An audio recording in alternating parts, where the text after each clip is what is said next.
அன்பான நேயர்களே, காலை வணக்கம். பார் நினைந்தூட்டும் தாயினும் சாலப் பறிந்து நீ பாவியேனுடைய ஊனினை உருக்கி உள் ஒளி பெருக்கி உலப்பில ஆனந்தமாய தேனினை சொரிந்து புறம் புறம் திரிந்த செல்வமே,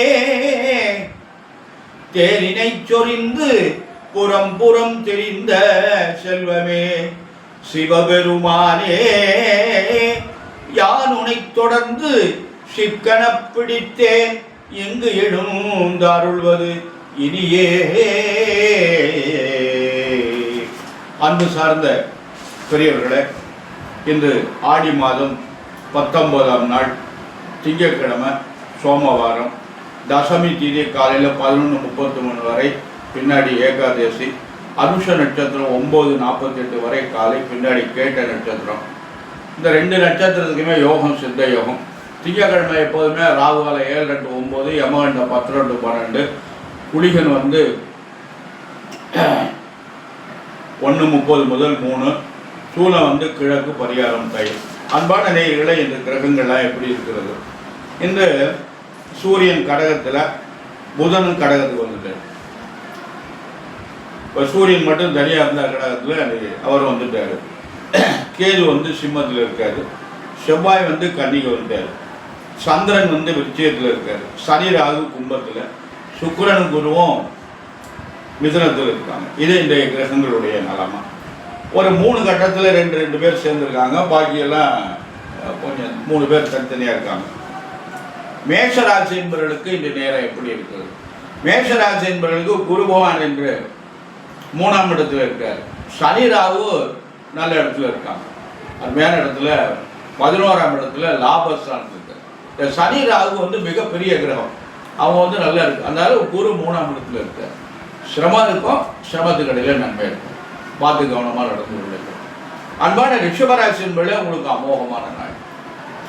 உங்களுக்கு இந்த சனி ராகு பகவான் 2 பேர் இருக்குன்னா 10ஆம் இடமான தொழிற்சாலத்தில் இருக்க தொழிற்சாலம் அமோகமாக இருக்கும். இந்த குரு பேச்சு வரை பிரமாதமாக இருக்குது. சனி பேச்சு வரை இதெல்லாம் நல்ல. சனி ராகு பேச்சு வரை இந்த அமைப்பெல்லாம் நல்ல நிறைவாக இருக்கிறது. ரிஷபராசி என்பவர்களுக்கு ராசிநாதன் 2ல் இருக்காரு. 2ல் குரு இருக்கார். இது ஒரு பெரிய அமைப்பு. மிதுன ராசி என்பவர்களே, அவங்களுக்கு ஜென்ம குரு, ஜென்மத்தில் குரு இருக்கார். அது உங்களுக்கு ஏதாவது பிரச்சனையை உண்டு பண்ணுவார். இடமாற்றங்களை உண்டு பண்ணுவார். தேவையில்லாத குழப்பங்களை உண்டு பண்ணுவார். இடமாற்றம்னா வீடு மாறலாம், வெளிநாட்டுக்கு போகலாம், வெளிநாட்டில் இருந்தால் இங்கே வரலாம், இப்படியெல்லாம் ஒரு அமைப்புகள் இருக்குது. இந்த மாதிரி ஒரு சூழ்நிலை உருவாகுது. ஜாக்கிரதையாக நடந்து கொள்ளுங்கள். அன்பான கடகராசி என்பவர்களே, அவங்களுக்கு ஒரு நேரம் எப்படி இருக்குன்னு கேட்டிங்கன்னா, குருபான் 12ஆம் இடத்துல இருக்கார். 12ஆம் இடத்துல இருக்கும் போது அவர் என்ன பண்ணுவார்னா, விரயங்களை உண்டு பண்ணுவார். நல்ல விரயமாக செய்யுங்க, சுப விரயமாக பண்ணுவோம். மற்ற கிரகங்கள்லாம் உங்களுக்கு எந்த கிரகமே நல்லா இல்லை. அட்டம சனி, அட்டம ராகு. அதனால் பார்த்து ஜாக்கிரதையாக நடந்து கொள்ளுங்கள். சிம்மராசி என்பவர்களே, உங்களுக்கு அருமையான நாள், நல்ல நாள். உங்களுக்கு குருபான் 11ஆம் இடத்துல இருக்காங்க. இருந்தாலும் சனி ராகு 7ல் இருக்காங்க. அத்தாட்டக சனின்னு பேர், காண்டாக்ட் சனின்னு சில பேர் சொல்லுவாங்க. இப்படியெல்லாம் ஒரு இருக்கும். அதனால் பார்த்து கவனமாக நடந்து கொள்ளுங்கள்.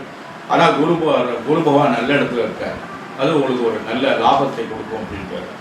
அன்பான கன்னிராசி என்பதில் உங்களுக்கு குருபான் 10ஆம் இடத்துல இருக்கார். 9ஆம் அதிபதி 10ல் இருக்கார். அது ஆனால் அந்த குருபான் என்ன பண்ணுவார்னா, 10ல் குரு பதவி பறிபோகும் அப்படின்னு சொல்லுவாங்க. கெட்ட பேர் ஏற்படுத்தி பதவியை இழக்கிற மாதிரி முன்னாடி போகிறதுக்கு பின்னாடி கொண்டு விட்டுருவாங்க.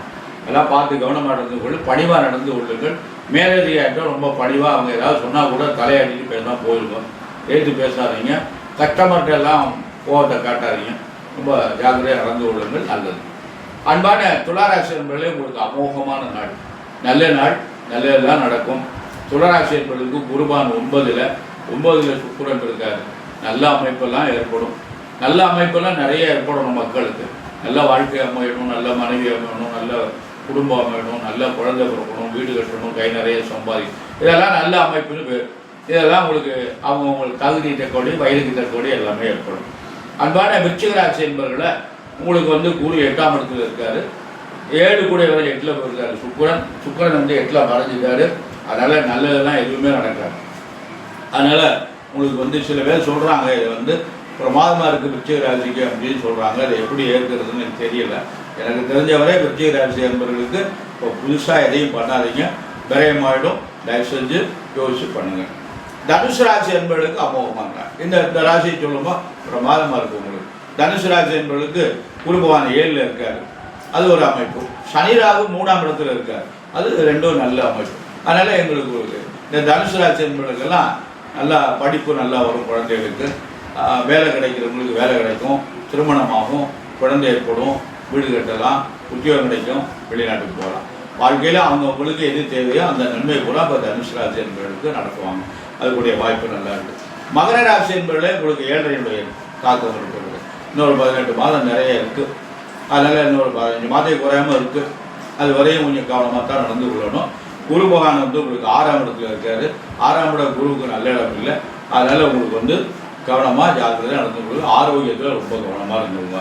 கும்பராசி என்பவர்களே அவங்களுக்கு அருமையான நாள் இருந்தாலும் 7ல் சனி இருக்குது, ஜென்மச்சனி இடத்துல இருக்குது. அவங்கவுங்க வயதுப்படி முதல் சுற்று, 2வது சுற்று, 3வது சுற்றுலாம் வரும். பார்த்து ஜாக்கிரதையாக நடந்து கொள்ளுங்கள். குரு பகவான் 5ஆம் இடத்துல இருக்காரு. 5ல் சுக்கிரன் இருக்காரு. இதெல்லாம் உங்களுக்கு ஒரு நல்ல அமைப்பு. அன்பான கும்பராசி என்பவர்களுக்கு. மீனராசி என்பவர்களை உங்களுக்கு நேரம் சரியில்லை. குரு பகவான் 4ல் இருக்காரு. 4ல் இருந்தாலும் அவருடைய பார்வை 10ஆம் இடத்தை பார்க்குறாரு, தொழில் சார்ந்த பார்க்குறாரு. அவர் நடக்கும். ஒரு 2 நாளைக்கு வியாபாரம் இருக்காது, ஒரு நாளைக்கு வியாபாரம் இருக்கும், அப்புறம் ஒரு 2 நாளைக்கு வியாபாரம். இப்படி ஏதோ அன்றாட வண்டி ஓடுற மாதிரி எனக்கு தான் வண்டி ஓடும். இருந்தாலும் வண்டி ஓடிடும். இருந்தாலும் 7 நடக்குதா இல்லையா? அந்த 7 வயதுக்கு தக்க வண்டியெல்லாம் இருக்குது. அதனால் பார்த்து கவனமாக நடந்து கொள்ளுங்கள். சனிக்கிழமை தோறும் விரதமாக இருக்கும். சனி பகவானுக்கு எள்ளு தீபம் ஏற்றி காக்காய்க்கு எள்ளு சாதம் வைத்து சனிக்கிழமை தோறும் சனி பகவானுக்கு அர்ச்சனை பண்ணுங்க. கோளறு திருப்பதியும் பாராயணம் பண்ணுங்க. மீனராசி, கும்பராசி, மகர ராசி என்பது மறந்து விடாதீங்க. உங்களுக்கு 3 ராசிக்காரங்களுக்கு 7னுடைய தாக்கம் இருக்கிறது. அதனால் பார்த்து ஜாக்கிரதையாக நிதானமாக நடந்து கொள்ளுங்கள். அதுதான் உங்களுக்கு ரொம்ப நல்லது. அன்பான நேயர்களே, நாம் இந்த சில ஜோதிடத்தில் சில கருத்துக்கள்லாம் நிறைய இருக்குது. அதை என்ன பண்ணுறாங்கன்னா விளம்பர ரீதியாக நிறைய தவறான கருத்துக்கள் எல்லாம் பதிவு பண்ணுறாங்க. ஜாதகத்தில் என்ன நமக்கு இருக்கோ அதுதான் நடக்கும். அவரவருக்கு உள்ள ஆயுசும் தொழிலும் பொன் பொருள் வித்தை செல்வம் 7 மரணங்கள் 7 தவமுடை பிரம்மதேவன் கை தொடங்கி சிவனுடைய அருளினாலே கர்ப்பத்தில் வைத்தேதான். பிரம்மா என்ன பண்ணிட்டாருன்னா நம்முடைய அன்னையின் வயிற்றில் நம்ம இருக்கின்ற பொழுதே நம்ம தலையில் எழுதிட்டார். அதுதான் பிறக்கிறதுக்கு முன்னாடியே எழுதிட்டார். அதுதான் நடக்குமே தவிர அது இன்னைக்கு என்ன பரிகாரம் பண்ணாலும் கொஞ்சம் குறையும். ஆமாம், அந்த பரிகாரத்தையும் நீங்கள் முறையாக பண்ணிங்கன்னா தான் நடக்கும். முறை இல்லாத பரிகாரங்கள்லாம் நிறைய சொல்கிறாங்க. அதெல்லாம் நீங்கள் கேட்டுக்கிட்டு பண்ணிங்கன்னா எதுவுமே நடக்காது. ஆனால் இறை வழிபாடு பண்ணுவோம், நிச்சயமாக பாராயணம் பண்ணுங்க. நிறைய பதிகங்கள்லாம் நமக்கு தந்திருக்காங்க. அதெல்லாம் பாராயணம் பண்ணுங்க. இறைவனை நாடுங்கள், சிவபுராணத்தை பாராயணம் பண்ணுங்க. ரொம்ப நல்லது. எல்லா விதமானதும் கோளறுதி பற்றிய பாராயணம் பண்ணுங்க. திருநீட்டு பதியத்தை பாராயணம் பண்ணுங்க. இடரினும் தளரினும் எனதொரு நோய், அதை மாடி ஞானசம்பந்தர் பாடியது, அதை பாராயணம் பண்ணுங்க. உங்களுக்கு எல்லா விதமான பிடிகளும் தீரும். அதனால் எல்லா நன்மைகளும் நடக்கும், கஷ்டங்கள் குறையும். அன்பான நிலையில் நமக்கு வழிபாடு தான் நமக்கு முக்கியமே தவிர பரிகாரம் நமக்கு முக்கியம் இல்லை. பரிகாரம் என்னை பொறுத்தவரை என்னுடைய வயதில் பரிகாரம் என்ற சொல் தவறு. அதனால் பரிகாரம் பண்ணுறதுனால ஏதாவது நமக்கு நடக்குமா அப்படின்னா எனக்கு அதில் நம்பிக்கை இல்லை. ஏன்னு கேட்டால் அந்த பரிகாரத்தை முறையாக நம்ம செய்கிறது இல்லை. பரிகாரம் செய்கின்ற பொழுது பாவமே ஏற்படுகிறது. அதனால் சாஸ்திரங்களில் எலுமிச்சம்பழத்தை நறுக்கி விளக்கு போட சொல்ல, தேங்காய் உடைச்சி விளக்கு போட சொல்ல, பூசணிக்காய் நறுக்கி விளக்கு போட சொல்ல. ஆனால் இதை எல்லாரும் சொல்லி அந்த மாதிரி கோயிலில் வந்து விளக்கு போட்டுட்டு இருக்காங்க. அதெல்லாம் தேங்காய் உடைச்சி விளக்கு போடுறதுக்கு எந்த சாதத்துலையும் இல்லை. எனக்கு தெரிஞ்சு நான் படித்த வரையும் ஜோடத்தில் எதுவுமே இல்லை. அதனால் இப்படியெல்லாம் நம்ம அந்த மாதிரியெல்லாம் நம்ம போடுறோம். தீபம் ஏற்றணும். அகல் விளக்கில் அகல் விளக்கு தான் தீபத்தை ஏற்றுறதுக்கே. அந்த விளக்கில் தீபம் ஏற்றணும். சுவாமிகிட்ட இருக்கிற விளக்கில் இருக்கணும். கோவிலுக்கு நிறைய எண்ணெய் வாங்கி கொடுத்து சாமி நிறைய விளக்க போடுவோம் அப்படின்னு சொல்லிடலாம் இல்லையா? சாமி பக்கத்தில் அந்த தீபம் இருக்குன்னா நல்லது. நம்ம கண்ட இடத்துல விளக்க போடுறதுல என்ன இருக்குது? சாமிகிட்ட ஒரே ஒரு விளக்கு இருக்கும், அடுத்து வெடிஞ்சிட்டு இருக்கும். ஆனால் கோயிலில் நம்ம அந்த ஒரு பலா ஒன்று தனியாக அடிச்சு அதில் ஒரு 100 அகல் திட்டி விட்டுருப்பாங்க. ஏன் கோயிலுக்குள்ளே சாமிகிட்ட நிறைய விளக்கு போடலாம் இல்லையா?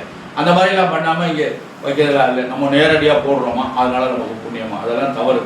அந்த மாதிரிலாம் பண்ணாதீங்க. சுவாமிகிட்ட தீபத்தை ஏற்றுங்க. நிறைய சுவாமி பக்கத்தில் விளக்குகள் வாங்கி நிறைய தீபத்தை ஜோதியை நல்லா எவ்வளோக்கு இந்த சாமியுடைய சன்னதி பிரகாசமாக இருக்கோ அவ்வளோக்கு நிறைய பவர்கள் கிடைக்கும். அது மாதிரி பரிகாரம் என்பது என்னை பொறுத்தவரையும் தவறு. பிரார்த்தனை என்பது தான் நிச்சயமாக நடக்கும். பரிகாரம் நாம் முறையாக பண்ணோம்னா அது நமக்கு ஒரு நல்ல பலன் வரும். அதாவது ஒருத்தர் ஒரு கருத்து சொன்னார், ஒரு கதை சொன்னார். என்ன கதை அப்படின்னு கேட்டிங்கன்னா, மழை இல்லைன்னு பஞ்சமாக போயிடுது அப்படின்னு சொல்லி நல்லா படித்த வேதிகளெல்லாம் வச்சு ருத்ர ஜபம் பாராயணம் பண்ணாங்களாம். ருத்ர ஜபம் பாராயணம் பண்ணால் மழைக்காக அந்த உள்ள ஜபங்களை பாராயணம் பண்ணால் மழை பெஞ்சுன்றதுக்காக நிறைய செலவு பண்ணி நல்ல வேதிகளை படித்த வேதிகள்லாம் வச்சு பாராயணம் பண்ணாங்களாம். மழையே பெய்யலையாம். சங்கராச்சாரியர்கிட்ட போய் சொன்னாங்களாம், இந்த மாதிரி மழையே பெய்யலை, நாங்கள் இந்த மாதிரி வேதியெல்லாம் வச்சு நிறைய வேதிகளில் சாஸ்திரம் படித்த வேதியெல்லாம் வச்சு நல்லா பண்ணோம், மழையே பெய்யலை, என்ன பாராயணம்னா ருத்ர ஜபம் பாராயணம் பண்ணோம். எப்படி பண்ணாங்க அது தெரியல எங்களுக்கு. அந்த பாராயணம் பண்ண வேதிகளை யாராவது கூட்டிகிட்டு வாங்கன்னு கூட்டிகிட்டு போனாராம். கூட்டிகிட்டு போனோடனே இந்த பாராயண ஜபங்கள்லாம் எப்படி பண்ணீங்க? ருத்ர ஜபம் பண்ணபடி முறைப்படி பண்ணோம். உப்பு போட்டு சாப்பிட்டீங்களா, உப்பு இல்லாமல் சாப்பிட்டீங்களா? உப்பு போட்டு தான் சாப்பிட்டோம். இந்த ருத்ர ஜபம் பாராயணம் பண்ணுற போது உப்பு இல்லாமல் தான் சாப்பிடணும். உப்பு இல்லாமல் சாப்பிட்டீங்கன்னா தான் அந்த ஜபம் நமக்கு பலிக்கும், இல்லைன்னா பலிக்காது. அதுதான் உங்களுக்கு மழை பெய்யல அப்படின்னாங்களாம். படித்த வேதியர்கள் தானே, ஏன் அதை அவங்க செய்யலை? இல்லை யோசிச்சு பாருங்க. சங்கராச்சாரியர் சொன்னாருன்னு ஒரு இதில் நான் படித்தேன். அந்த மாதிரிலாம் ஒரு பேப்பரில் வந்தது, ஒரு நியூஸ் ஒன்று வந்தது. அது நான் என்னை பொறுத்தவரை இது உண்மைன்னு நினைக்கிறேன். நான் ஏன்னா சங்கராச்சாரியர் பெரியவர் சொல்லியிருக்காருன்னா அது உண்மையாக தான் இருக்கும். அதனால் இந்த விரதமெல்லாம் இருந்து நோன்பு இருந்து ஜபங்கள் பாராயணம் பண்ணணும்னா, நான் ஒரு இடத்துல பார்த்தேன், ஒரு இடத்துக்கு போயிருந்தேன். ராஜஸ்தானுக்கு ஒரு ஹோமத்துக்கு போயிருந்தேன். அப்படி போயிருக்க போது அங்கே என்ன பண்ணாங்கன்னா, காலையில் கோதுமை கஞ்சி தான். அந்த ஜபம் பண்ணி முடிக்கிற வரையும் உப்பு இல்லாத கோதுமை கஞ்சி தான், வேற எல்லாம் கொடுக்க மாட்டாங்க. ஆமாம், சாப்பாடு காலையில் கிடையாது, கோதுமை கஞ்சி தான் 2 தடவை கொடுப்பாங்க. மத்தியானம் மட்டும் சாப்பாடு. மத்தியானம் சாப்பாடுலேயே என்ன பண்ணுவாங்கன்னா அரை உப்பாக தான் போட்டிருப்பாங்க, உப்பு அதிகமாக சேர்த்துருக்க மாட்டாங்க. நைட்டு டிஃபன் கொடுப்பாங்க. இப்போ முடிஞ்சோடனே நைட்டு உப்பு போட்டு சாப்பாடு, டிஃபன் சட்னி எல்லாம் உப்பு இருக்கும். அதிகமாக அந்த இனிப்பு பண்ணாங்கன்னா அதிகமாக கொடுப்பாங்க நைட்டும். அப்படி தான் பண்ணுவாங்க. அந்த ஜபங்கள் நிறைய படித்தவங்களை வச்சு நல்லா பண்ணாங்க, பிரமாதமாக இருக்கும். அதே மாதிரி நம்ம பாராயணம் பண்ணுகின்ற பொழுது, நம்ம பரிகாரம் பண்ணுகின்ற பொழுது முறையாக பரிகாரம் பண்ணோம்னா நமக்கு அது பலன் தரும். முறையற்று நம்ம பரிகாரம் பண்ணோம்னா அது நமக்கு பலன் தர, பிரார்த்தனை நமக்கு பலன் தரும். அன்பான நேயர்களை, நாம் எல்லோரும் நம்முடைய குழந்தைகள் நல்லா படிக்கணும், நல்ல நலமுடன் இருக்கணும், அந்த குழந்தைகளுக்கு நல்ல வாழ்க்கை அமையணும் என்பதற்காக எல்லாம் வல்ல எம்பெருமான் சர்வேஸ்வரனையும் வள்ளல் பெருமான் வள்ளியில் மலால் முருகப்பெருமானையும் பிரார்த்தனை செய்து நிறைவு செய்கிறேன். நன்றி, வணக்கம்.